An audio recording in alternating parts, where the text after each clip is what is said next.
ពី2026ជំរាបសួរដល់បងប្អូនអង្គមានការរួមតកូនសូមស្វាគមន៍មកកាន់សន្និបាតប្រចាំឆ្នាំ2025លើទី16របស់សសកដែលបានរៀបចំធ្វើឡើងនៅទីក្រុងភ្នំពេញនាពេលថ្មីៗកន្លងទៅនេះ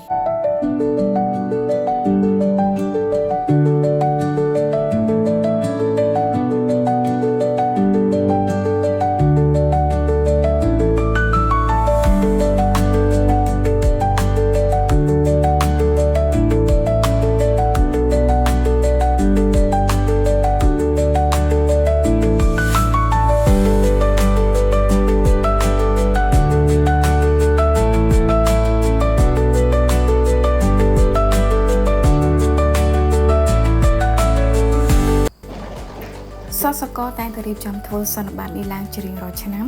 ក្នុងគោលបំណងចែករំលែកនិងធ្វើបទបង្ហាញផ្សេងៗតាក់ទងទៅនឹងលទ្ធផលការងារដែលសម្រេចបាននៅក្នុងឆ្នាំ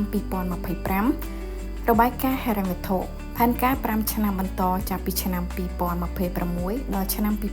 2030និងប្រកាសសមាជិកថ្មីៗបន្ថែមទៀត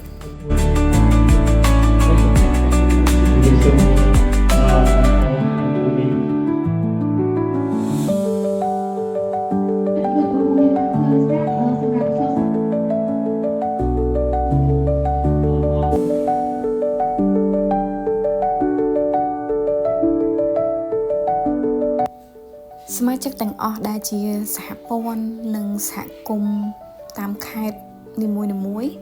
ក៏បានពំនាំយកនៅផលិតផលរបស់ពួកគាត់មកដាក់តាំងបង្ហាញនៅក្នុងកម្មវិធីសន្និបាតផងដែរ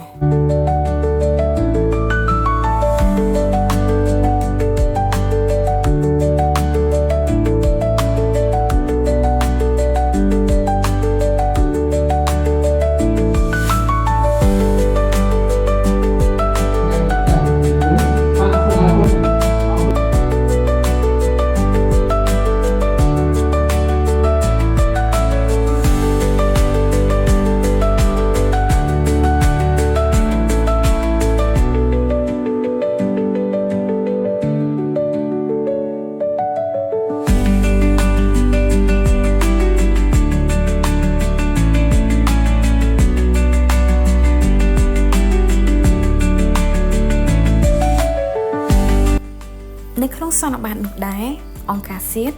ក្រុមហ៊ុនគ្រាប់ពូជ KSIT ធនាគារអភិវឌ្ឍជនបទ ARDB និងធនាគារចម្រើន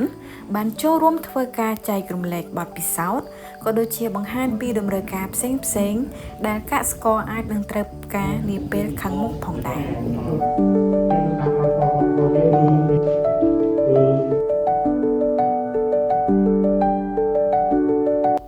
ជាមួយគ្នានេះដែរសសកក៏បានផ្ដួចផ្ដើមក្នុងការបង្កើតឲ្យមានជាបណ្ដាញយុវកសិករវ័យក្មេងនៅកម្ពុជា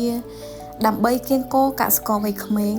ឲ្យចូលរួមធ្វើកសិកម្មឲ្យបានច្រើនប្រកបដោយនិរន្តរភាព